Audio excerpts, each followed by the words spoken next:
Berarti yang nulisnya Allah. Bego. Lah kok bego? Ibu bagus Salah, kalau ngomong yang jelas gue bilang bego. Bagus kalau ngomong. Sebentar.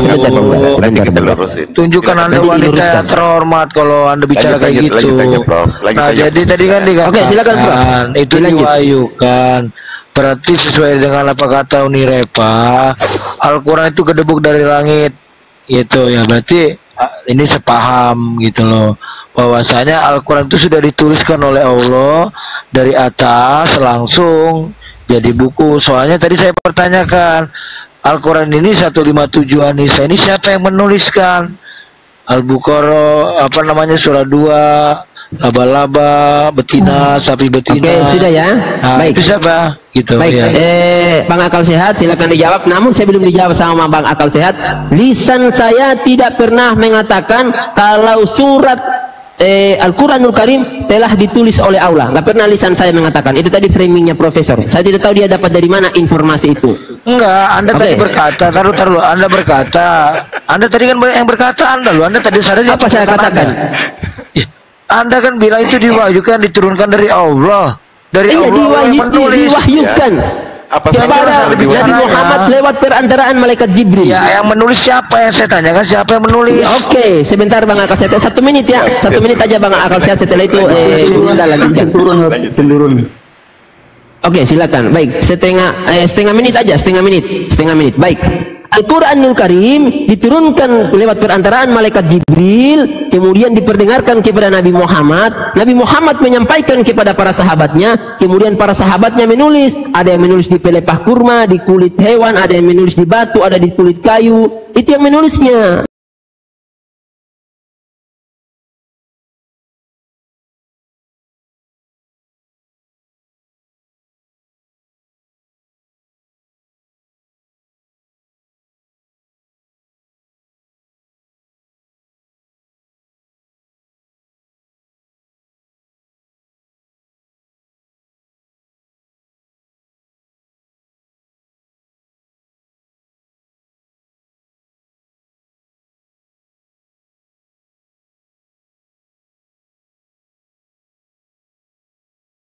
Begitu Bung, silakan dilanjutkan Bung Akal Sehat. Iya, sekarang kalau ada itu tunjukkan sama saya yang kamu tadi bilang kurma apa teteh bengek kulit apa ada nggak? Buktinya prestasinya mana?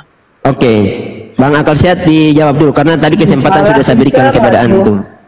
Ya. Iya, jadi gini teman-teman Kristen, pahami ya baik-baik. Al-Quran datang kepada Rasulullah Muhammad selama 22 tahun. Kemudian turun itu berangsur-angsur. Dia dalam bentuk perintah kepada malaikat untuk disampaikan kepada Rasulullah Muhammad. Setelah malaikat Jibril menyampaikan kepada Rasulullah, kemudian Rasulullah menyampaikan kepada sahabat-sahabatnya, dan sahabat-sahabatnya menulis pada saat itu.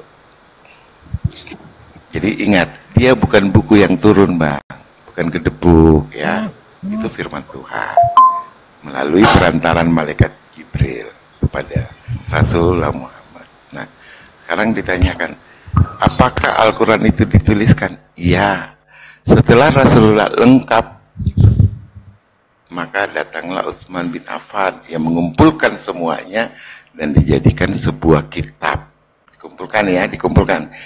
Jadi setelah diverifikasi oleh banyak orang yang menghafal Al-Quran, runtutan ayatnya benar, maka dijadikanlah dia sebuah buku.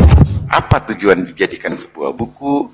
Karena ketika saat itu banyak penghafal Al-Quran itu ikut berjuang dan mati syahid di jalan Allah. Oleh karena itu para sahabat berpikir, jikalau semuanya mati, siapa lagi yang memverifikasi? Karena orang-orang ini kan penghafal Al-Quran. Oleh karena itu dijadikan sebuah kitab, buku. Gitu Bang. Nah, adapun yang di pelepah korma, di kulit kayu, di batu, setelah dianggap sempurna ayat-ayat ini dan benar sesuai dengan urutannya, maka yang lain dimusnahkan. Kenapa harus dimusnahkan yang lainnya? Untuk tidak menimbulkan pendapat-pendapat baru di kemudian hari. Seperti yang terjadi dalam Bible. Ketika Bible dikeluarkan ada lagi pendapat baru, maka lembaga Alkitab melakukan revisi. Begitu ada pendapat baru, dilakukan lagi revisi. Itu yang tidak ada dalam Al-Quran. Sehingga Al-Quran 1400 tahun lalu ada, sampai detik ini, jangankan ayatnya, titiknya saja tidak bergeser. Kan gitu Bang. Sekiranya di muka bumi ini terjadi suatu hal yang luar biasa, semua kitab suci musnah, hanya Al-Quran yang dapat berdiri tegak tanpa ada kekurangan. Karena kenapa? Ada jutaan umat manusia yang menghafal Al-Quran dari seluruh dunia. Gitu. Itu biasa aja Bang, gampangnya itu. Coba kalau dikatakan gampang, kok nyari kesalahan Al-Quran, kan saya akan nyari kesalahan. Oke. Ya. Kamu baca Al-Hijr 39. Al-Hijr udah 39, baca Pak. Al-Hijr 39, coba kamu baca. Apa yang kau baca di Al-Hijr? Ya, Al-Hijr 39. Tunggu dulu. Itu dikatakan, tunggu. Ya, kalau kamu mau lihat kebusukannya Al-Quran, ya ada bro. Lu yang busuk, kitab lu jing. Biasa, sabar Bu. Tunjukkan ibu wanita terhormat. Ya, sudah. Gimana? Al-Hijr 39. Profesor tapi ngomongnya nggak bisa. Tenang. Al-Hijr 39. Oke. Ayo baca. Iya iblis. Baca. Iya iblis berkata, Tuhanku, karena engkau telah menyesatkanku, sungguh aku akan menjadikan kejahatan terasa indah bagi mereka di bumi, dan sungguh aku akan menyesatkan mereka semua. Oke? Nah, di sini perkataan siapa? Dalam ayat ini siapa yang berkata? Ini ceritanya iblis yang berkata. Oh, iblis. Oke, iya, tenang. Iblis ini berkata, apakah kamu imani perkataan iblis? Loh, kami tidak mengimani perkataan iblis. Kenapa kamu berarti kamu tidak mengimani ayat ini? Ini cerita yang disadur ulang. Iya, perkataan iblis ini. Kamu imani atau tidak? Membaca Al-Quran kau aja bingung. Kamu yang bingung. Anda baca ayat selanjutnya makanya. Tenang. Di sini dikatakan iblis berkata. Apakah perkataan iblis kamu imani? Bukan iblis yang berkata di situ, Bung. Koplak Anda. Aduh, kamu ngadi-ngadi kamu. Mulai. Baik, yang saya tanyakan perkataan iblis.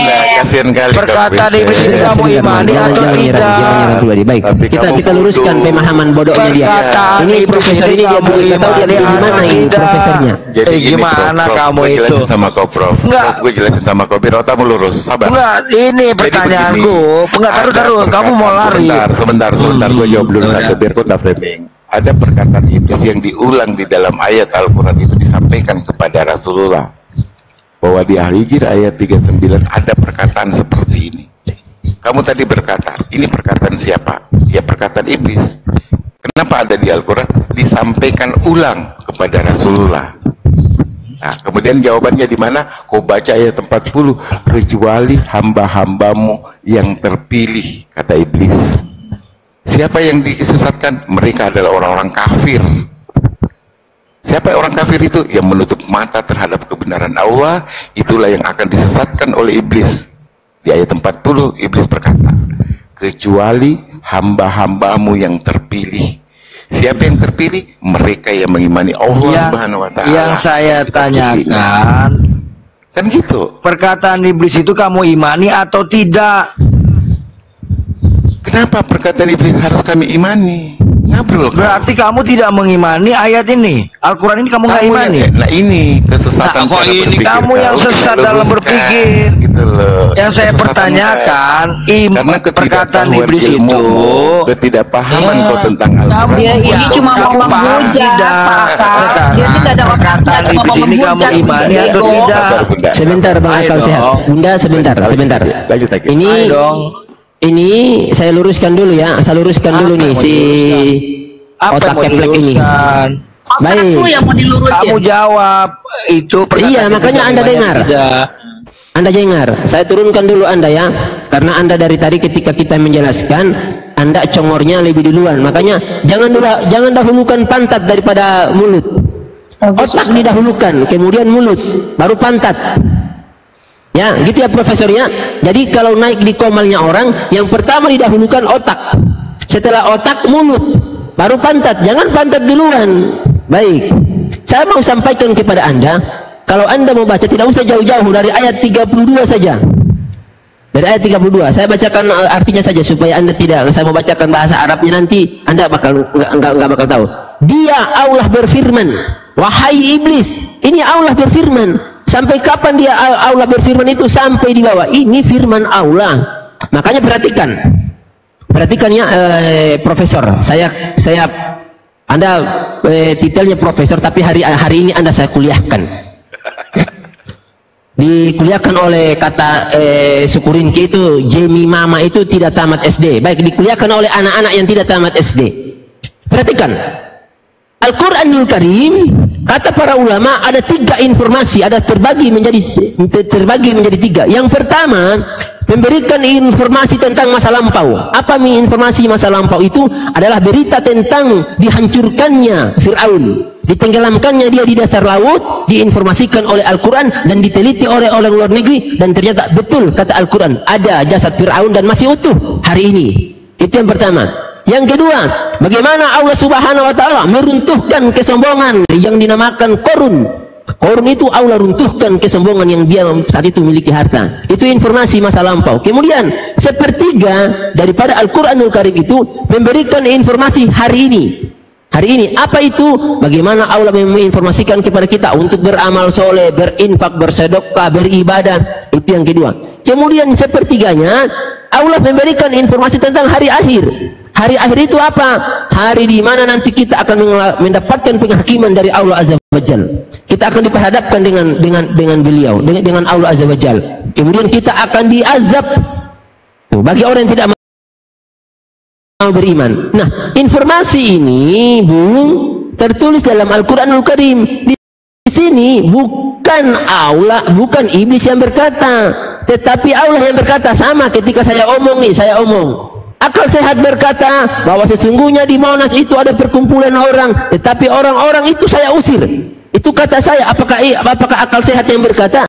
Tidak, saya yang berkata sesuai ucapan iblis saat itu. Ketika iblis disuruh untuk menyembah kepada Nabi Adam alaihissalam, iblis tidak mau.